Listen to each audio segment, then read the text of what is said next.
O'sha trendga chiqqan kushonlarimizni farqini juda ko'pchilik bilishmas ekan, hozir sizlarga tushuntirib beraman. Silver rangli kushonimiz aynan quruq va o'rtacha yuzli uchun surganingizda prям glow effektini beradi va namlantiruvchi formulaga ega tarkibida essensiyasi bor.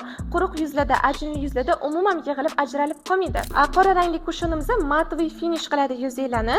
Aynan yog'li yuzlar uchun juda ham zo'r yechim va yog'lanishni kamaytirib beradi. Silver rangini ikki xil rangdan kelgan, 21 rangi bor, juda ham oq qizlar uchun 23 rangi prям hammaga tushib ketadi.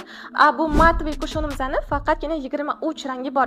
Ikkalasi ham tarkibida 50+ SPF bor. Buni ishlatsanglar, отдельно SPF ishlatish shart bo'lmaydi. Silver rangli kushonimizning zapaskasi ham bor, narx 680 ming. Bu zapaskasiz 580 ming. Qizlar olishga ulguringlar, yoz uchun juda ham idealniy variant. Nechta sotgan bo'lsak ham hali bironta negativ otziv kelmadi. Даже 3-4 talabdan olib ketishyapti. Yozgi issiq kunlarda tonalka surgandan ko'ra shunaqa kushonlarni ishlatishni tavsiya qilaman. Buyurtma uchun direktga murojaat qilinglar.